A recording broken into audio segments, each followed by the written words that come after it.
Bem, alunos do oitavo ano, aqui é o professor Igor de História e vamos começar mais uma aula. Então vamos lá para a nossa aula de hoje, em que vamos falar especificamente sobre a independência do Brasil e o início ali do primeiro reinado, ok? Vamos fazer aqui essa leitura desse slide porque ele é tipo uma revisão do que tratamos na última aula. Revolução Liberal do Porto de 1820. Enquanto a família real estava no Brasil, Portugal foi governado por uma junta governativa inglesa que prestava contas a Dom João VI e ajudou a expulsar as tropas de Napoleão das terras lusitanas. Em Portugal, o povo não estava nada satisfeito com tudo isso e passou a exigir o retorno do rei que estava no Brasil. Assim, em 1820 ocorreu a chamada Revolução Liberal do Porto, uma revolta que era contra o absolutismo do rei e pedia a volta das limitações coloniais do Brasil. Os revolucionários passaram a exigir o retorno de Dom João VI para Portugal, a aprovação de uma Constituição que seria promulgada em Lisboa e a aceitação da nomeação de 12 pessoas indicadas pelos revoltosos para ocupar os cargos públicos mais importantes e o ministério. Vamos lá. Dom João VI estava no Brasil, era o rei de Portugal também, mas ele estava no Brasil e não queria voltar para Portugal porque sabia que perderia o seu poder absoluto. Porém, essa revolução pressionou o rei a tomar uma posição, a qual ele voltou para Portugal, deixando seu filho, Dom Pedro I. Bem, pressionado pelos portugueses, então Dom João VI, como já dissemos, teve que aceitar as exigências feitas e voltou para Portugal em abril de 1821. Deixou em seu lugar no Brasil seu filho, Dom Pedro, como príncipe regente. Lembrando que os portugueses queriam que o Brasil voltasse ao seu estatuto de colônia e se submetesse a Portugal. Os brasileiros ricos aqui, a elite que estava aqui, não tinha essa intenção, não desejava isso. Queria continuar a ter a sua liberdade e autonomia de comércio. Então vamos entender o projeto político que havia no Brasil antes da independência. Veja, como diz o título, essa é a divisão política após o retorno de Dom João VI para Portugal. O Partido Português tinha como projeto e intenção o retorno do monopólio colonial. Queria que o Brasil voltasse àquela situação que havia antes da vinda da família real para cá. Queria que o Brasil voltasse a ser estritamente uma colônia. O Partido Brasileiro, não. Por sua vez, o Partido Brasileiro queria a independência do Brasil. Queria que o Brasil ficasse separado de Portugal, um país autônomo. Ok? A criação de um país dominado pelos grandes proprietários e as elites fluminenses. E o Partido Radical queria independência também, porém tinha influência dos ideais liberais. Alguns radicais reivindicavam uma república com sufrágio universal e a abolição da escravatura. Bem, como já estudamos, toda a América Espanhola na América do Sul tornou-se na sua independência países republicanos. O Brasil foi o único país que permaneceu com o projeto de uma monarquia constitucional. Temos aqui a pintura, a representação desse homem, José Bonifácio de Andrade e Silva, considerado como patriarca da independência. Ele foi um dos grandes construtores do projeto de independência, sendo que vigorou, na verdade, o projeto que venceu, o projeto que teve José Bonifácio, é esse aqui, o brasileiro. Um país dominado pelos grandes proprietários e elites fluminenses, e eu esqueci de escrever aqui, um país que se tornou uma monarquia constitucional. Vamos entender isso. Dia do Fico.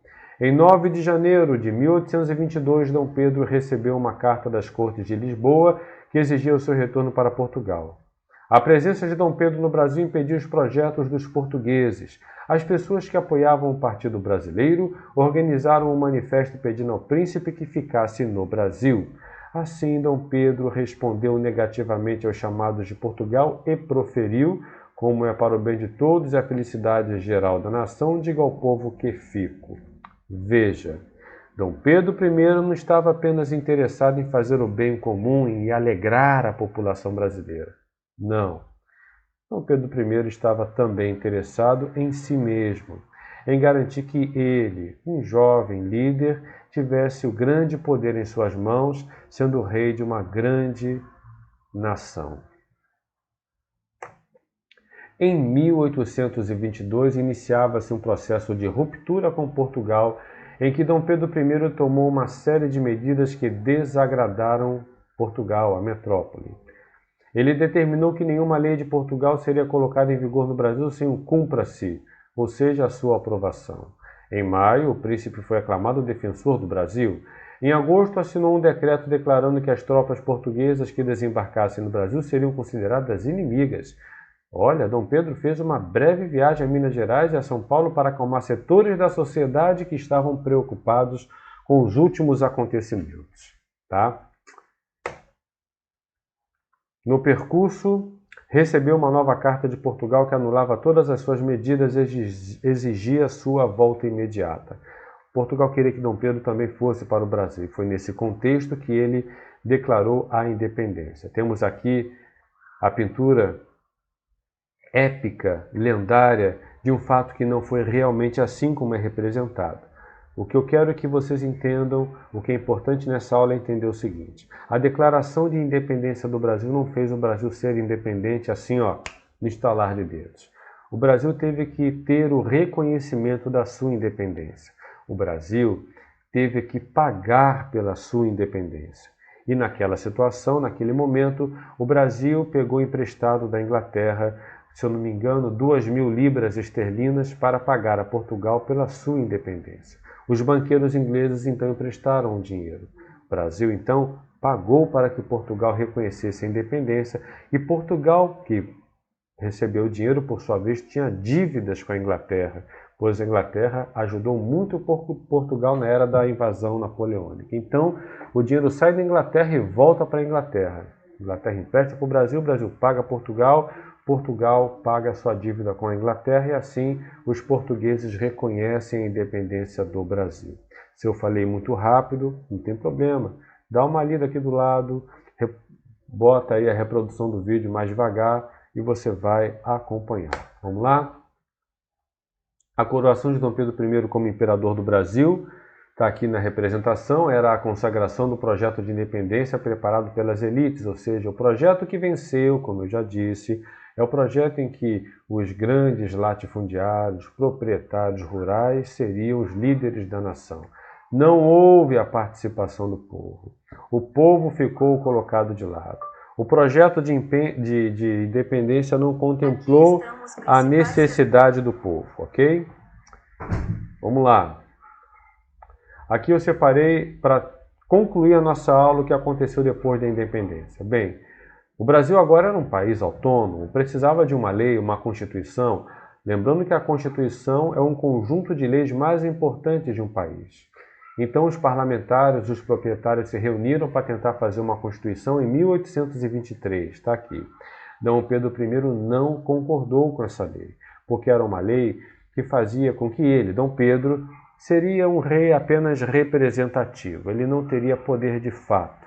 Então, Dom Pedro I manda fechar aquela Constituinte, manda rasgar aquele projeto de lei e impõe uma nova lei, a Constituição de 1824, conhecida como Constituição outorgada, imposta de 1824, em que Dom Pedro I, então, ele exige a criação, claro, dos poderes legislativo, executivo e judiciário, e um quarto poder, chamado poder moderador.